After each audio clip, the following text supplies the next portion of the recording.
Malam itu langit Tangerang masih dipenuhi awan tebal. Jalanan pabrik yang biasanya ramai oleh pekerja shift malam, kini mulai lengang. Di salah satu sudut, seorang pemuda berjalan gontai. Bajunya basah oleh keringat, wajahnya pucat pasi. Napasnya tersengal, langkahnya berat. Dialah Arya, seorang buruh pabrik berusia 27 tahun, yang hidupnya perlahan-lahan digerus oleh kelelahan. Arya sudah 3 tahun bekerja di sebuah pabrik tekstil. Gajinya pas-pasan, tapi cukup untuk membayar kos kecil di pinggiran kota, makan seadanya, dan sesekali mengirim sedikit uang ke ibunya di kampung. Rutinitasnya monoton, bangun pagi, kerja hingga sore, atau sebaliknya saat masuk shift malam. Hari demi hari, hidupnya tak pernah berubah. Namun sejak beberapa bulan terakhir, tubuhnya mulai melemah. Pekerjaan shift bergantian membuat jam tidurnya berantakan. Tubuhnya tak lagi sekuat dulu. Kadang saat berdiri lama di depan mesin produksi, kepalanya berkunang-kunang. Pernah suatu malam, ia hampir pingsan di samping mesin yang terus berdengung. "Ar, lu nggak apa-apa? Pucat banget muka lo," ujar seorang rekan kerja, menepuk bahunya. Arya hanya tersenyum tipis. "Nggak apa-apa, mungkin cuman kurang tidur." Tapi, kenyataannya, tubuhnya semakin hari semakin rapuh. Hingga pada suatu pagi ketika ia baru saja pulang dari shift malam, tubuhnya ambruk begitu saja di depan kamar kos. Tetangga kos panik, segera membawanya ke klinik terdekat. Di ruang periksa, dokter memandanginya dengan wajah serius. "Mas Arya, kondisi Anda ini sudah masuk tipes cukup berat. Kalau dipaksa kerja terus, bisa makin parah. Saya sarankan istirahat total. Kalau perlu berhenti dulu dari pekerjaan." Kata-kata itu seperti petir di siang bolong. Arya hanya terdiam. Ia tahu tubuhnya lemah, tapi tak pernah menyangka kondisinya separah itu. Beberapa hari kemudian, dengan berat hati, ia mengajukan pengunduran diri. Surat itu ia serahkan dengan tangan gemetar, diiringi tatapan iba dari atasannya. Sejak hari itu, kehidupan Arya berubah drastis. Hari-hari setelah berhenti kerja terasa begitu panjang. Kos yang dulunya hanya sekadar tempat tidur setelah kerja, kini jadi ruang penyiksaan. Waktu terasa berjalan lambat, hanya ditemani suara kipas angin tua yang berderit. Uang tabungannya semakin hari semakin menipis karena tak ada pemasukan. Makan pun seadanya. Tubuhnya semakin kurus. Untuk bertahan hidup, Arya mencoba berbagai cara. Pernah ia ikut temannya mengamen di lampu merah, menggenggam gitar butut, menyanyi dengan suara serak hanya demi beberapa lembar ribuan. Pernah pula ia mengangkat barang di pasar, meski tubuhnya masih lemah, agar bisa menambah pemasukan meskipun tak seberapa. Malam-malam ia lalui dengan tatapan kosong ke langit-langit kos. "Sampai kapan gue harus hidup kayak gini?" bisiknya, lirih. Suaranya nyaris tenggelam dalam derit kipas angin. Hingga pada suatu sore ketika Arya duduk di depan kos dengan rokok murahan di tangan, datanglah seorang teman lama. Namanya Fahri, pemuda sebaya yang dikenal suka kerja serabutan. Tubuhnya tegap, wajahnya penuh senyum meski hidupnya juga tidak mudah. "Arya, apa kabar? Lama banget gue nggak ketemu lo," sapa Fahri sambil menepuk bahunya. Arya tersenyum hambar. "Ya gini Ri, lagi nganggur." "Lah, emang lo udah nggak kerja di pabrik lagi?" "Kenapa?" tanya Fahri sembari duduk di sebelah Arya. Arya pun menjawab dengan lesu. "Udah enggak Ri, gue kena tipes berat dan disuruh istirahat total sama dokter. Jadi ya udah, terpaksa gue mengundurkan diri demi kesehatan gue. Ini juga sambil cari-cari kerjaan seadanya buat makan." Fahri mengamati wajahnya. "Lo makin kurus. Lo harus bangkit Ar. Kebetulan banget gue ada kerjaan. Bukan kerjaan berat kok, cuman ngecat rumah sama nambal tembok yang retak. Pemiliknya nyari 2 orang. Lo mau ikut?" Mata Arya yang tadi redup tiba-tiba berbinar. "Serius Ri, ada kerjaan kayak gitu?"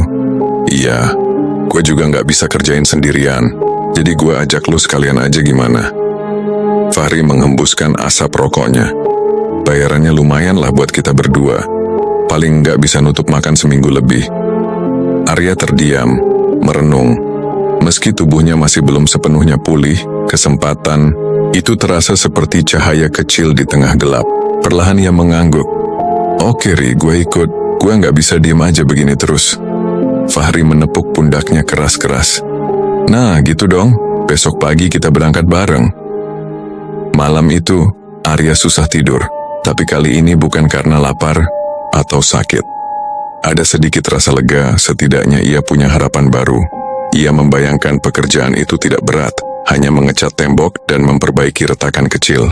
Arya menatap gelap kamar kos, lalu bergumam, semoga aja semua berjalan lancar. Pagi itu udara terasa lebih berat dari biasanya. Arya menunggu di depan kos dengan sebuah tas kecil berisi pakaian seadanya. Wajahnya masih tampak lelah, tapi ada secercah harapan yang membuat matanya sedikit berbinar. Tak lama kemudian, Fahri datang menjemput dengan motor bebek tuanya. "Gimana, udah siap?" seru Fahri. Arya mengangguk. "Siap, semoga kerjaan ini beneran lancar ya." Mereka pun berangkat menuju sebuah warung kopi di tepi jalan raya. Tempat mereka dijanjikan bertemu dengan mandor proyek. Di sana sudah duduk seorang pria berusia sekitar 40-an, berkulit legam, dengan tubuh tegap dan mata yang tajam. Dialah Pak Bowo, mandor yang bertanggung jawab atas proyek renovasi rumah besar itu. Saat melihat Arya dan Fahri datang, Pak Bowo hanya mengangguk singkat. Wajahnya serius, nyaris tanpa senyum. "Ini yang namanya Arya?" tanyanya sambil menatap tajam. "Iya Pak," jawab Arya, mencoba ramah. Pak Bowo menghela napas panjang, lalu menyulut rokok kretek. Ia menatap mereka berdua lama, sebelum akhirnya membuka pembicaraan. "Saya jelaskan dulu. Kerjaan ini kelihatannya sepele, ngecat dan nambal tembok. Tapi ada hal yang harus kalian tahu." Arya dan Fahri saling berpandangan. "Pekerja sebelum kalian," lanjut Pak Bowo dengan nada berat, "nggak ada yang bertahan lama. Baru kerja 2 atau 3 hari pasti kabur. Ada aja alasannya. Ada yang bilang sakit, ada yang ngeluh nggak kuat. Ada juga yang tiba-tiba menghilang, nggak pernah balik ngambil gajinya." Arya menelan ludah. Fahri mencoba tertawa kecil. "Mungkin karena rumahnya gede kali Pak, bikin capek." Tapi Pak Bowo tak tertawa. Tatapan matanya tetap dingin. "Kalian harus tahu rumah itu agak berbeda. Pemiliknya punya aturan khusus. Semua pekerja wajib tinggal di dalam rumah sampai pekerjaan selesai. Nggak boleh pulang, nggak boleh tidur di luar." Arya terbelalak. "Menginap di rumah itu? Kenapa harus begitu Pak?" Pak Bowo menghembuskan asap rokok ke udara, lama sebelum menjawab. Katanya, "Biar lebih cepat selesai. Tapi sejujurnya saya juga nggak ngerti. Yang jelas, itu syarat yang harus dipatuhi. Kalau nggak, kerjaannya batal." Fahri mendengus pelan, berusaha tetap santai. "Ya elah, cuman nginep doang. Gua mah nggak masalah, yang penting duitnya jelas Ar." Pak Bowo menatap mereka lagi. "Saya nggak maksa. Kalau kalian setuju, kalian berangkat besok pagi. Kalau ragu, mending mundur sekarang. Daripada nanti malah ninggalin kerjaan yang belum kelar." Arya menoleh ke arah Fahri, berharap ada jawaban darinya. Fahri tersenyum tipis. "Gue sih nggak mundur. Lu gimana, Ar?" Arya terdiam beberapa detik. Tubuhnya masih terasa lemah, pikirannya penuh keraguan. Tapi bayangan perut lapar dan kos yang menunggak membuatnya akhirnya mengangguk pelan. "Baik Pak, saya ikut." Pak Bowo tersenyum tipis untuk pertama kalinya. "Bagus, besok pagi saya jemput kalian. Bawa pakaian secukupnya, ingat, jangan macam-macam." Dan setelah pertemuan dengan Pak Bowo itu, kemudian Arya dan Fahri memutuskan kembali pulang ke kos, karena mereka akan mulai berangkat di esok harinya. Keesokan paginya, sebuah mobil pickup datang menjemput. Pak Bowo duduk di depan bersama sopir, sementara Arya memilih ikut mobil Pak Bowo dengan duduk di bak belakang, membawa beberapa kaleng cat, kuas, serta peralatan tukang sederhana, karena Fahri mengendarai sepeda motornya untuk keperluan di lokasi, nantinya jika ingin membeli sesuatu di luar. Jalanan menuju lokasi semakin lama semakin sepi, melewati deretan pohon besar dan perkampungan yang jarang terlihat orang, hingga akhirnya, di kejauhan tampak sebuah bangunan megah berdiri kokoh di tengah komplek yang tak terlalu ramai. Rumah besar bertingkat bercat putih kusam, dengan pagar tinggi yang berkarat. Di halamannya deretan pohon palem menjulang, ranting-rantingnya bergoyang ditiup angin. Ada juga sebuah bangunan terpisah di bagian belakang, seperti paviliun kecil, pintunya terkunci rapat. Saat mobil berhenti, Arya langsung merasakan hawa berbeda. Udara di sekitar rumah terasa lebih dingin. Meski matahari siang menyengat, suasana sepi, hanya suara daun kering berbisik tertiup angin. "Ini dia rumahnya," kata Pak Bowo singkat. Arya menelan ludah. Rumah itu tampak megah sekaligus suram, seperti menyimpan rahasia kelam di balik dinding-dindingnya. Hari pertama mereka tidak langsung bekerja. Pak Bowo hanya meminta mereka menurunkan barang-barang, menata kaleng cat, dan mengecek kondisi tembok yang retak. "Besok kalian baru mulai kerja. Hari ini kalian boleh istirahat atau sekedar melihat-lihat lokasi rumah ini. Biasakan diri dulu di sini," ujar Pak Bowo. Setelah itu, ia menyerahkan sebuah kunci besar kepada Fahri. "Ini kunci utama rumah. Jangan dipinjemin ke orang lain. Ingat, semua pintu dikunci rapat tiap malam." Arya memperhatikan detail rumah itu sambil berkeliling. Ruang tamu luas dengan perabotan tua, sofa berdebu, dan lukisan-lukisan besar bergambar wajah orang-orang yang menatap tajam. Di lantai atas, lorong panjang dengan pintu-pintu kamar tertutup. Udara di sana terasa lebih pengap. Arya berhenti di depan salah satu pintu mencoba membukanya. Terkunci. Panggil Fahri dari bawah. "Jangan jauh-jauh dulu. Kita beresin barang di kamar bawah aja." Arya menoleh sekali lagi ke pintu. Terkunci itu sebelum turun. Entah kenapa ia merasa seperti ada seseorang yang mengawasinya dari balik pintu. Sore menjelang, mereka berdua akhirnya duduk di teras menikmati angin yang bertiup membawa aroma tanah basah. "Gede juga rumahnya," gumam Arya. "Tapi sepi banget, kayak nggak ada kehidupan." Fahri mengangkat bahu. "Bodoh amat. Yang penting, kerjaan kelar, duit cair." Arya mengangguk, meski hatinya tak sepenuhnya tenang. Malam mulai turun perlahan di rumah besar itu. Suasana mendadak berbeda, lebih sunyi dari biasanya. Dari luar hanya terdengar angin menyapu dedaunan palem di halaman. Sesekali ranting bergesekan dengan suara kering. Lampu ruang tengah yang menggantung di plafon memancarkan cahaya kuning redup, membuat bayangan-bayangan panjang menempel di dinding. Arya dan Fahri duduk di ruang tengah, hanya ditemani segelas kopi sachet yang masih hangat. Asap rokok tipis mengepul dari tangan Fahri, menyebar pelan ke langit-langit rumah yang tinggi. "Kalau rumah segede ini kosongnya lama, wajar aja hawanya agak beda, ya?" ucap Fahri sambil menyandarkan badan. Arya mengangguk, menatap dinding yang catnya mulai kusam. "Iya, sunyinya bikin merinding. Rasanya kayak ada yang ngawasin, tapi ya, namanya juga rumah nggak berpenghuni." Fahri terkekeh pelan. "Ngawasin gimana? Dari tadi gue lihat lo yang ngawasin gue. Jangan-jangan lo yang serem sebenarnya." Arya langsung menoleh cepat. "Anjir, gue lagi serius lo malah bercandain." "Lah justru itu, Kalau kita seriusin terus malah makin serem rasanya. Coba aja bayangin kalau tiba-tiba ada suara manggil dari atas. 'Fahri,' gitu." Fahri menirukan suara serak dengan nada. Dibuat-buat Arya mendengus. "Ya kalau gitu lo aja yang naik ke atas. Gue tungguin di bawah sambil kunci pintu." Fahri ngakak kecil. Kurang ajar, teman sendiri ditinggalin. Percakapan mereka terhenti seketika ketika terdengar bunyi duk, duk, duk, pelan dari arah tangga. Suara itu jelas, seperti benda keras memantul pelan menuruni anak tangga. Keduanya spontan menoleh. Dari anak tangga paling atas, sebuah bola plastik kecil warna merah menggelinding perlahan. Duk, duk, duk, sampai berhenti tepat di depan kaki Arya. Hening sejenak. Mereka saling pandang, tapi tak ada yang bicara duluan. Fahri akhirnya tertawa kecil, meski tawanya terdengar agak kaku. "Wah, ternyata bener ya, ada yang mau ikut main sama kita." Arya memungut bola itu, menimangnya sebentar. Mainan bocah kali, bekas penghuni lama. Cuman agak aneh aja bisa jatuh sendiri. Fahri menyipitkan mata ke arah tangga yang gelap. "Atau ada yang ngeluarin buat kita?"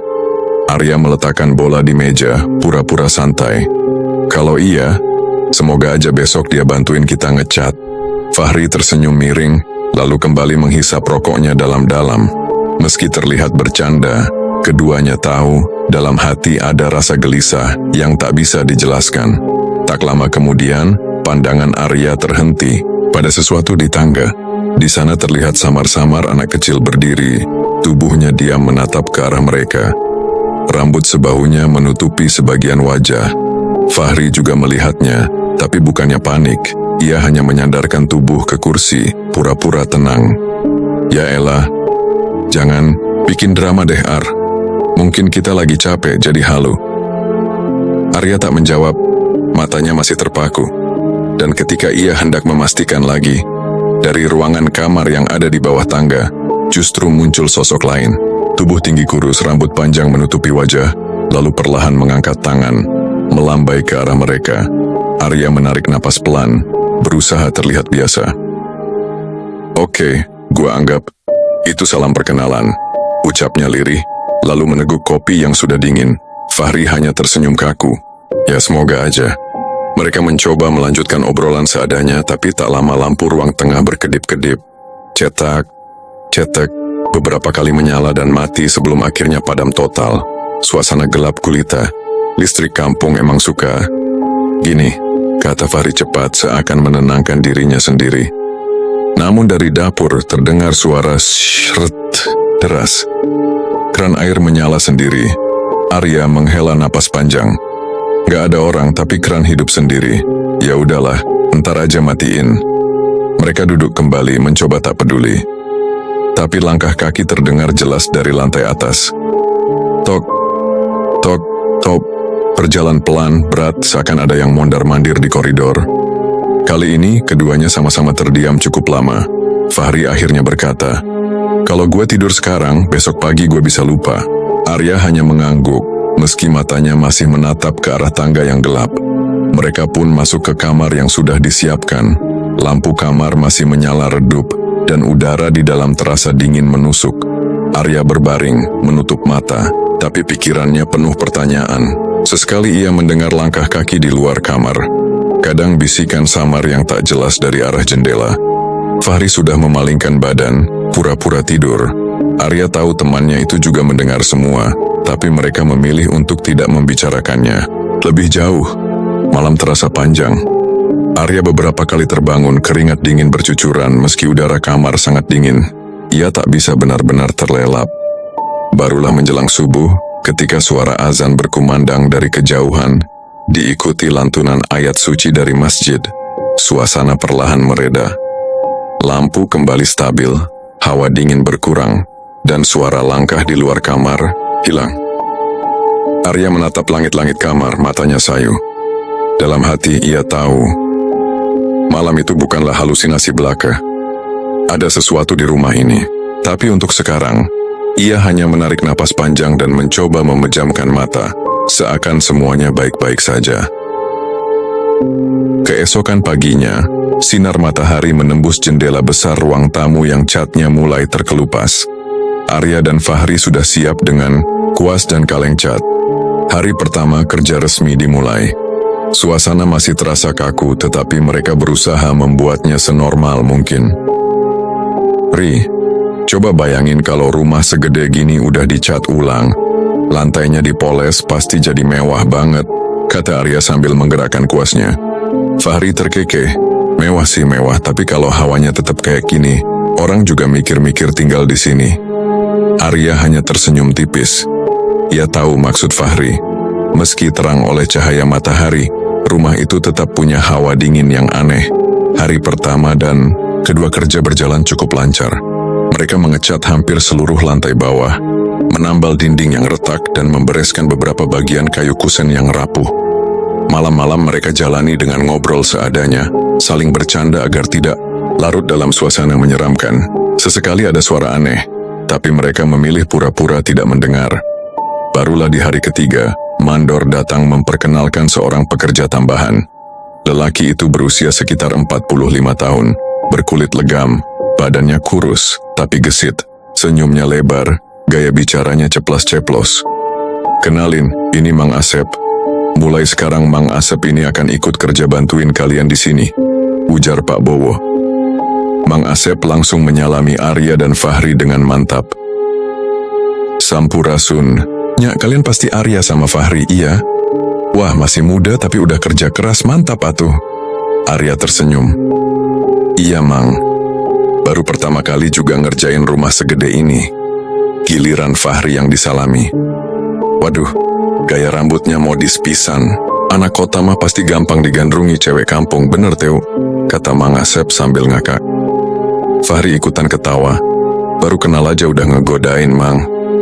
Loh kudu gitu atuh, biar nggak tegang. Kerja mah capek, tapi kalau sambil ketawa kan jadi enteng, ucap Mang Asep. Anak muda nih semangatnya masih kenceng ya. Kalau saya mah semangatnya kenceng tapi dengkul suka protes, hahaha. Lanjut Mang Asep. Fahri langsung ngakak. Waduh, kalau dengkul protes berarti mesti ada rapat nih, Mang. Alah, rapat dengkul mah ujung-ujungnya mogok kerja, terus minta dipijitin istri. Masalahnya istri saya aja kadang mogok juga, hahaha. Jawab Mang Asep sambil menepuk perutnya yang tidak terlalu besar, tapi terasa bergetar kalau ia tertawa. Sejak awal, gaya bicara Mang Asep memang bikin suasana cair. Arya dan Fahri merasa kehadirannya lumayan menyenangkan. Setidaknya ada orang ketiga yang bisa diajak ngobrol. Kemudian Pak Bowo pun pamit untuk pergi. Namun ada satu hal yang Mang Asep tekankan sejak awal. Saya mah bantu kerja aja siang sampai sore. Malamnya saya pulang. Tidur di rumah kosong gini mah. Duh, bukan tipe saya. Fahri menaikkan alis. Kenapa, Mang? Kan lebih gampang kalau sekalian nginep. Besok paginya tinggal lanjut kerja. Mang Asep mengibaskan tangan. Aduh Fahri, kalau saya sih, biar rumahnya emas sekalipun. Kalau hawanya kayak gini mah, mending saya bawa kasur lipat taruh di emperan rumah sendiri. Gak bisa saya tidur di sini, bulunya udah berdiri dari tadi. Fahri terkekeh mencoba menganggapnya bercanda. Mang, jangan nakut-nakutin, Mang Asep menepuk bahu Fahri. Bukan nakutin, tapi benar, banyak yang kerja di sini nggak pernah tahan lama. Katanya suka ada yang ganggu. Tapi ya saya sih nggak ambil pusing. Urusan setan mah, kita diam aja, jangan diladenin. Arya memperhatikan Mang Asep yang bicara sambil senyum-senyum. Gaya bicaranya memang santai, kadang bahkan terasa seperti bercanda, tapi entah kenapa, ada sesuatu dalam ucapannya yang membuat hati Arya tidak tenang. Sepanjang siang mereka bertiga sibuk mengecat dan membersihkan. Sambil kerja, Mang Asep banyak berceloteh. Tahu nggak, rumah kayak gini mah udah lama kosong. Wajar kalau hawanya dingin. Tapi orang kampung suka lebay dibilang angker lah, dihuni macem-macem lah. Padahal mah, ya biasa aja. Palingan tikus sama kecoak nuloba. Haha, Fahri menimpali. Tapi emang rada beda sih, Mang. Malam pertama saya sama Arya agak aneh. Mang Asep malah ngakak. Atuh itu mah pikiran kalian aja. Jangan kebanyakan mikir aneh-aneh. Anggap aja kalau ada suara-suara, palingan mantan kalian yang nyusul. Haha. Arya tersenyum kecut, tapi dalam hati tetap merasa tidak nyaman. Menjelang sore, Arya ke kamar belakang untuk membereskan kaleng cat bekas. Begitu melangkah masuk, ia langsung disergap bau busuk menyengat. Ia menutup hidung memanggil, Fahri, Mang Asep, sini bentar deh.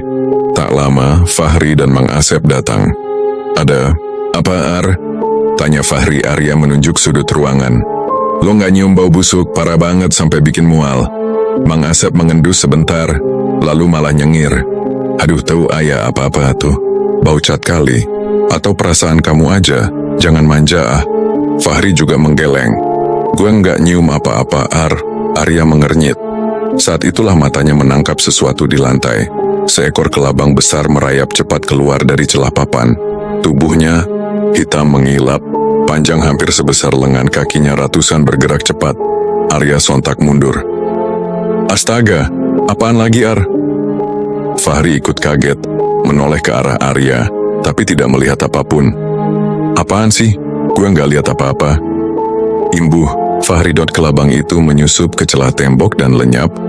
Begitu juga bau busuk yang tadi menusuk hidung. Arya terdiam, jantungnya berdegup kencang. Fahri menatapnya heran. Lo kenapa sih, Ar? Kok pucat gitu? Arya cepat-cepat menggeleng. Enggak apa-apa. Cuma kaget. Jangan lebay, kita masih banyak kerjaan. Ucap Fahri yang langsung beranjak meninggalkan Arya. Arya hanya memaksa senyum. Ia enggan menceritakan apa yang baru saja dilihatnya. Sore harinya setelah makan seadanya, Mang Asep kembali berceloteh. Tahu nggak dulu ada tukang yang kerja di sini? Katanya pas lagi ngecat, ada yang nyolek dari belakang. Pas nengok, kosong. Besoknya dia langsung nggak mau datang lagi. Fahri mencoba menertawakan. Ah, palingan kabur gara-gara malas kerja, Mang. Mang Asep menatap sebentar lalu nyengir lagi. Ya bisa jadi. Tapi ingat, kalau tengah malam ada yang nyapa, jangan asal dijawab, bahayanya. Arya terdiam. Kata-kata Mang Asep itu terngiang di kepalanya, bercampur dengan bayangan kelabang besar yang tadi ia lihat seorang diri. Menjelang senja, cahaya jingga masuk dari sela jendela besar rumah itu. Suasananya terasa semakin berat. Arya dan Fahri duduk di teras menikmati sisa kopi yang mulai dingin, sementara Mang Asep berpamitan pulang lebih awal seperti biasa. Besok saya datang laginya, tapi malam mah, aduh, lain urusan, katanya sambil terkekeh kecil, mencoba menutupi nada serius yang terselip. Begitu Mang Asep hilang di balik gerbang, Fahri tiba-tiba menghentikan gerakannya. Tatapannya mengarah lurus ke halaman, tepat di samping pohon palem tinggi yang berdiri di dekat pagar. Wajahnya berubah tegang. Lo lihat nggak? Suaranya lirih. Arya menoleh. Lihat apa? Di samping palem itu, gue kayak ngeliat orang, tinggi banget. Badannya gede, lebih tinggi dari pohonnya. Fahri menunjuk pelan, nadanya tercekat. Arya menatap lekat-lekat, tapi yang terlihat hanya siluet batang pohon bergoyang tertiup angin. Nggak ada apa-apa, Ri. Fahri masih gelisah, matanya tidak lepas dari arah itu. Tadi jelas banget gue, lihat. Tinggi besar hitam, berdiri aja, ngadap ke kita. Arya mencoba menenangkan. Udah, jangan difikirin. Mungkin bayangan doang. Maghrib gini emang suka bikin siluet aneh. Meski ia berkata demikian, bulu kuduknya ikut berdiri. Ada sesuatu di sekitar halaman yang sulit dijelaskan. Tak lama kemudian, suara mobil terdengar masuk ke halaman depan. Lampu sorotnya menembus sela pepohonan palem yang berdiri kaku di sisi rumah. Arya dan Fahri yang sedang duduk di teras langsung berdiri, menyingkir sedikit ke samping. Seorang pria paruh baya turun dari mobil, berpenampilan rapi dengan kemeja lengan panjang yang digulung hingga siku. Wajahnya berwibawa namun tetap ramah. Di belakangnya, supir pribadi dan seorang lelaki kekar, jelas orang suruhan, ikut turun. Selamat sore, sapa pria itu sambil mengangguk. Kalian yang kerja di sini ya? Iya pak, saya Arya, ini Fahri, jawab Arya sopan, sedikit kaku. Pemilik rumah tersenyum tipis lalu menjabat tangan mereka. Saya Pak Surya, pemilik rumah ini. Selama ini memang urusan saya serahkan ke mandor, jadi baru sekarang bisa ketemu kalian. Fahri mencoba mencairkan suasana. Oh begitu pak, rumahnya gede banget. Kalau sendirian di sini mah bisa nyasar kayaknya. Ujarnya setengah bercanda. Pak Surya terkekeh singkat, lalu pandangannya beralih ke supir dan orang suruhan yang berdiri di belakangnya. Nada suaranya berubah lebih tegas. Kalian, tolong, bongkar ranjang bayi di kamar lantai atas. Saya tidak mau benda itu ada di sini lagi. Bikin sumpek dan takut ada yang menempati. Kata-kata terakhir itu diucapkan dengan jeda, membuat Arya dan Fahri sontak saling pandang. Ranjang bayi, gumam Fahri, alisnya terangkat. Arya ikut mengernyit. Lah, di atas ada ranjang bayi tuh. Dari kemarin nggak pernah lihat. Fahri menyikut pelan sambil berbisik. Tapi serius. Siapa juga yang mau nempatin ranjang sekecil itu? Arya menahan tawa, berusaha menutupi rasa tidak enaknya.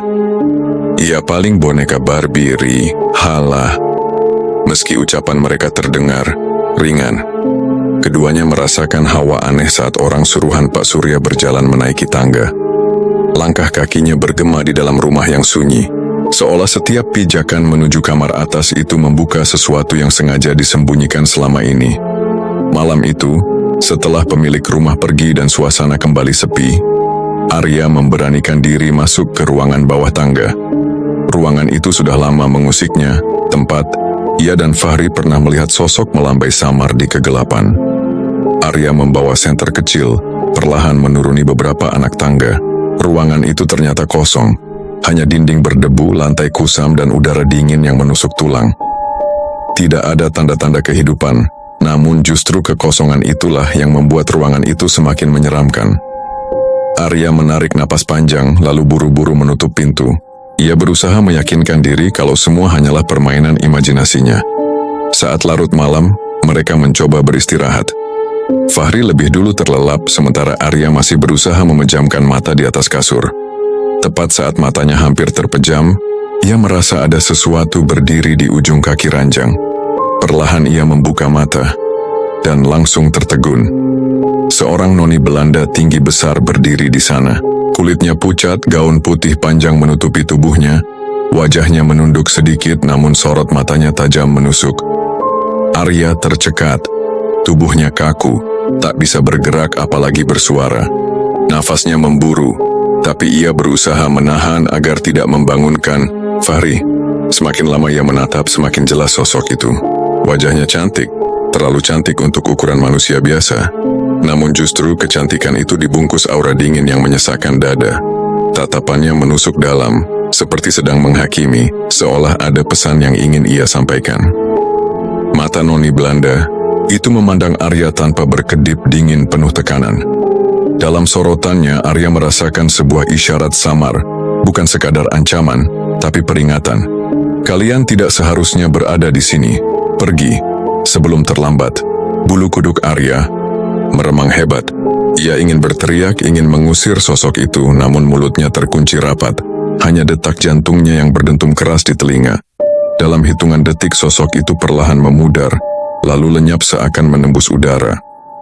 Namun tatapan tajamnya seakan masih tertinggal, membekas di benak Arya, membuatnya yakin bahwa kehadirannya bukanlah kebetulan, melainkan sebuah peringatan yang nyata.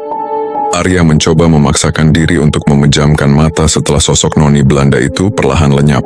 Tapi bayangan gaun putih panjang dan tatapan tajam penuh isyarat itu terus berputar-putar di kepalanya. Belum juga ia bisa tenang, terdengar suara klik, krik. Suara keran air di dapur menyala sendiri. Hanya sebentar, lalu mati lagi. Arya menahan napas, menatap langit-langit, berusaha meyakinkan diri bahwa itu hanya masalah pipa. Namun beberapa menit kemudian, lampu di ruang tengah berkedip-kedip sendiri, redup lalu terang, seperti ada tangan tak kasat mata yang memainkan saklar. Fahri di sebelahnya justru tidur pulas, sama sekali tak terusik. Arya menggeliat gelisah, matanya terus menatap ke arah pintu kamar yang sesekali memunculkan suara berdecit pelan, seakan ada sesuatu yang mondar-mandir di luar. Ya Allah, desis Arya lirih pelan sekali. Tak lama kemudian bunyi tek terdengar dari rak kayu. Entah apa yang jatuh, tapi cukup membuat Arya tersentak. Malam itu terasa begitu panjang, begitu mencekam, hingga akhirnya dari kejauhan samar-samar terdengar lantunan ayat suci dari masjid dekat komplek. Suara azan subuh yang lembut bercampur dengan bacaan imam masuk menembus jendela kamar, menenangkan hati Arya sedikit demi sedikit. Untuk pertama kalinya sejak penampakan itu, dadanya terasa agak lega. Dengan sisa tenaga yang ada, ia akhirnya bisa memejamkan mata dan terlelap meski dengan tidur yang tidak benar-benar nyenyak. Keesokan paginya, udara masih lembab. Arya dan Fahri berdiri di halaman depan, sekadar menghirup udara segar sebelum melanjutkan pekerjaan. Saat itu seorang satpam komplek berjalan melewati gerbang rumah. Lelaki paruh baya berseragam coklat itu berhenti sejenak, memandang mereka dengan tatapan heran bercampur khawatir. "Kalian beneran nginep di sini tiap malam?" tanyanya. Suaranya agak pelan, seperti takut didengar orang lain. Arya tersenyum tipis, berusaha terlihat tenang. "Iya Pak, namanya juga kerja." "Kenapa ya Pak memangnya?" Satpam itu menghela napas panjang, matanya melirik sekilas ke arah rumah yang menjulang sunyi di belakang mereka. Rumah ini dari dulu memang jadi pantangan di komplek. Warga sini sudah tahu. Bahkan ronda malam gak ada yang berani lewat jalan ini. Fahri langsung menelan ludah, matanya membesar. "Serius Pak?" Satpam mengangguk mantap. "Saya udah jaga di sini hampir 10 tahun. Percaya nggak percaya, tiap ronda yang lewat depan rumah ini selalu ada gangguan. Kadang pintu pagar ini kebuka sendiri, padahal jelas-jelas dikunci. Kadang ada suara orang ketawa perempuan dari dalam rumah. Pernah juga, salah satu warga lagi lewat pulang dari musala. Katanya lihat perempuan berdiri di jendela lantai atas. Arya mengernyit, tetap berusaha terlihat santai. Mungkin kebetulan aja Pak, atau orang salah lihat. Satpam menggeleng pelan. Kalau sekali dua kali mungkin iya, tapi kalau hampir tiap minggu ada yang ngalamin, itu bukan kebetulan lagi Mas. Bahkan ada yang sampai sakit setelah lewat sini. Badannya meriang, mimpi buruk berhari-hari. Fahri mengusap tengkuknya jelas gelisah. Terus orang sini nggak ada yang mau coba bersihin rumah ini Pak. Udah pernah beberapa kali dipanggilin Ustadz, jawab Satpam. Tapi rumah ini kayak nggak mau ditinggalin. Tenaganya selalu balik lagi. Makanya banyak warga yang akhirnya milih pura-pura nggak lihat daripada kena bala. Suasana jadi hening sejenak. Satpam lalu menepuk bahu Arya. Saya cuman wanti-wanti aja. Kalau kalian merasa ada yang aneh, jangan dilawan. Jangan juga kalian sombong di sini. Soalnya rumah ini lebih tua daripada kita semua. Ucap Satpam yang kemudian pamit pergi. Arya tersenyum tipis lagi, berusaha menutup rasa was-was dalam hatinya. Ah, paling cuma cerita-cerita aja, ujarnya enteng meski di dalam dada ia tahu benar bahwa ucapannya hanyalah upaya untuk mengusir resah yang semakin mengendap. Lalu beberapa saat kemudian Mang Asep datang membawa beberapa alat tambahan. Seperti biasanya ia mencoba mencairkan suasana dengan celetukan. Wah, rumah segede gini mah harusnya rame sama keluarga besar. Ini mah malah kayak rumah buat latihan nyali aja. Ucapnya sambil tertawa kecil. Fahri ikut tertawa hambar, meski jelas-jelas masih menyimpan resah. Latihan nyali beneran Mang, soalnya semalam udah ada suara-suara aneh. Mang Asep sempat terdiam, matanya melirik sekilas ke arah lantai atas. Ia menarik napas pelan sebelum kembali bicara. Ya, sudah, kita kerja aja dulu. Kalau kebanyakan dipikirin bisa jadi malah tambah parno. Atuh, fokus WK gawe. Mereka pun mulai bekerja, mengecat dan merapikan bagian dalam rumah. Namun suasananya terasa tidak biasa. Baru beberapa jam berlalu, tiba-tiba, brak, pintu salah satu kamar terbanting keras dengan sendirinya. Mereka bertiga langsung terlonjak kaget. Angin? Tanya Fahri cepat, meski jelas semua jendela tertutup rapat. Mereka saling pandang sejenak, sebelum akhirnya memberanikan diri menghampiri sumber suara di lantai atas. Dengan langkah hati-hati, mereka naik tangga. Begitu sampai, ketiganya tertegun. Pintu kamar yang seharusnya terkunci rapat kini terbuka lebar. Engselnya tampak miring, kusennya pun sedikit retak, seolah baru saja didobrak paksa. Padahal tadi kuncinya masih rapet.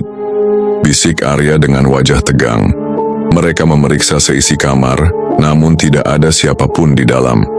Ruangan itu kosong, hanya menyisakan udara dingin yang menusuk. Tak lama, suara gaduh lain menyusul dari sisi rumah yang berbeda. Dug-dug-dug, seperti kursi diseret lalu dijatuhkan dengan kasar. Arya langsung menoleh ke Mang Asep. Wajah lelaki itu mendadak pucat, meski masih berusaha tersenyum kaku. Kayaknya ada yang gak suka kita di sini, gumam Mang Asep lirih. Lebih ke dirinya sendiri. Suasana rumah makin mencekam. Suara-suara keras terdengar dari berbagai arah. Dapur, tangga, bahkan gudang di belakang. Semakin lama semakin brutal, membuat bulu kuduk mereka merinding. Arya mencoba tetap terlihat tenang, tapi hatinya jelas berbisik. Teror ini sudah tidak main-main lagi.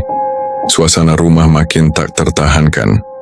Setelah dentuman keras, pintu terbuka sendiri dan suara-suara brutal dari lantai 2, Arya, Fahri, dan Mang Asep saling pandang dengan wajah pucat pasi. Tak ada satu pun yang berani mengucapkan kata-kata selain desahan napas panik. Aduh Arya, kitu mah teu beres. Mending orang buru-buru wae beres kun, singkat keun gawe, ucap Mang Asep pelan. Sebelum akhirnya pamit pulang lebih awal sore itu, wajahnya jelas-jelas menyimpan rasa takut. Malam pun tiba. Tinggallah Arya dan Fahri malam itu, dengan tumpukan pekerjaan yang masih harus dirampungkan. Namun mereka berdua sepakat, apapun yang terjadi, pekerjaan itu harus selesai malam ini juga. Tak peduli berantakan, tak peduli hasilnya sempurna atau tidak. Yang penting selesai lalu pergi. Malam kian larut. Kuas mereka bergerak cepat di dinding, palu diketukkan terburu-buru, tangan mereka gemetar karena tiap beberapa menit sekali teror itu kembali hadir. Suara langkah kaki turun tangga padahal tak ada siapapun. Pintu kamar yang tiba-tiba bergetar kencang, hingga bisikan samar di telinga Fahri yang membuatnya hampir menjatuhkan Kuas. "Ya, sumpah gue udah nggak kuat. Kita buru-buru aja," bisik Fahri dengan wajah pucat. Arya mengangguk cepat, keringat dingin membasahi pelipisnya. Mereka bekerja nyaris tanpa bicara lagi, hanya berkejaran dengan rasa takut yang semakin menusuk. Akhirnya menjelang tengah malam semua pekerjaan rampung seadanya. Cat belum sepenuhnya rapi, beberapa perabot masih berantakan, tapi bagi mereka itu sudah cukup. Tanpa pikir panjang mereka segera berkemas. Tak ada lagi bayangan soal upah, tak ada lagi niat untuk menunggu arahan. Mereka hanya ingin pergi sejauh mungkin dari rumah itu. Arya mengunci pintu utama, menggenggam kunci erat-erat, lalu bersama Fahri segera menyalakan motor. Namun perjalanan pulang justru menjadi bagian paling mencekam. Dari spion, Arya berulang kali melihat sosok putih berjalan mengikuti mereka di tengah jalan. Kadang melayang, kadang menampakkan diri berdiri kaku di bawah tiang lampu jalan. Fahri menoleh sekali, lalu buru-buru menunduk. Jangan lihat belakang lagi. Sumpah jangan." Hawa dingin terus membuntuti hingga mereka tiba di sebuah jembatan besar yang membentang di atas sungai gelap. Saat motor melaju di tengah jembatan, sosok itu terlihat sekali lagi, tinggi, pucat, berdiri diam di tengah jalan. Sorot matanya kosong, namun tajam menusuk, membuat Arya refleks memacu gas lebih kencang. Saat mereka menoleh lagi, sosok itu menghilang begitu saja, lenyap di telan pekatnya malam. Akhirnya, mereka tiba di kos dengan napas terengah dan tubuh lemas. Malam itu, keduanya hanya bisa terdiam, masih sulit mempercayai apa yang baru saja mereka alami. Fahri memilih untuk menginap di kos Arya karena ia merasa takut jika harus pulang sendiri ke kosnya. Keesokan paginya, Arya dan Fahri datang ke rumah Pak Bowo. Wajah keduanya tampak letih, mata sayu seperti habis berlari dari mimpi buruk yang tak kunjung usai. Pak Bowo mempersilakan mereka duduk di ruang tamu sederhana, lalu menatap heran melihat raut keduanya yang pucat. Tanpa basa-basi, Arya menyerahkan kunci rumah itu ke atas meja. Suaranya serak, "Pak, kami udah menyelesaikan pekerjaan, tapi maaf jika hasil pekerjaan kami masih jauh dari kata sempurna. Semalam, itu bukan cuma gangguan kecil. Kami diganggu habis-habisan. Pintu terbuka sendiri, suara langkah, benda-benda jatuh, sampai penampakan. Kami udah nggak sanggup lagi, Pak." Fahri menimpali, berusaha menahan gemetar di tangannya. "Betul, Pak, dari awal kerja di sana tiap hari ada aja yang kejadian.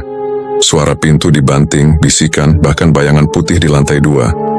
Tadi malam yang paling parah, kayaknya mereka benar-benar nggak mau ada orang di sana." Mereka berdua kemudian menceritakan detail demi detail, dari pertama kali masuk rumah itu hingga malam terakhir di mana sosok putih mengikuti mereka sepanjang jalan sampai jembatan besar. Pak Bowo hanya diam mendengarkan dengan wajah tegang. Sesekali ia menghela napas berat, seolah sudah tahu arah cerita itu akan bermuara. Setelah keduanya selesai berbicara, suasana hening sejenak. Pak Bowo menyandarkan tubuh ke kursi lalu berkata pelan, "Saya sudah duga, kalian bukan orang pertama yang ngalamin itu. Bedanya kalian masih cukup kuat bertahan sampai pekerjaan selesai." Arya dan Fahri saling pandang, menunggu penjelasan lebih jauh. Pak Bowo menunduk sebentar sebelum akhirnya membuka suara. "Dulu rumah itu milik keluarga Belanda. Suatu malam, sekelompok perampok menyerbu rumah itu. Semua penghuni dibantai. Ayah, ibu, bahkan anak-anaknya. Tidak ada satupun yang selamat." Wajah Arya menegang. Fahri menelan ludah, merasakan bulu kuduknya kembali berdiri. Sejak saat itu, lanjut mandor dengan suara berat, arwah mereka tidak pernah benar-benar pergi. Orang-orang bilang, noni Belanda, nyonya rumah itu, sering menampakkan diri. Kadang di jendela, kadang di tangga. Roh keluarga lain juga ikut gentayangan, menolak siapapun yang mencoba menempati rumah itu. Mandor menghela napas lalu melanjutkan dengan nada lebih pelan. "Setelah tragedi itu, rumah sempat terbengkalai bertahun-tahun. Bahkan sempat jadi rebutan dalam sengketa tanah, karena ada orang yang mengaku ahli waris, tapi sulit dibuktikan. Prosesnya panjang, Sampai akhirnya jatuh ke tangan pemilik sekarang, yang beli dari lelang sengketa. Nah, pemilik sekarang itulah yang berniat merenovasi rumah itu dan menjualnya lagi dengan harga tinggi.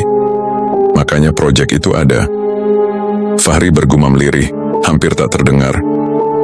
Jadi, semua yang kita lihat itu beneran? Pak Bowo mengangguk. Mantap, betul. Sudah banyak pekerja yang bekerja di sana, tapi hampir semua kabur. Ada yang nggak tahan di malam pertama, ada juga yang bahkan langsung pulang setelah pintu depan terbuka sendiri. Kalian berdua justru termasuk yang paling lama bertahan. Arya terdiam, perasaannya campur aduk antara lega karena sudah keluar, dan ngeri karena mengingat apa yang mereka alami.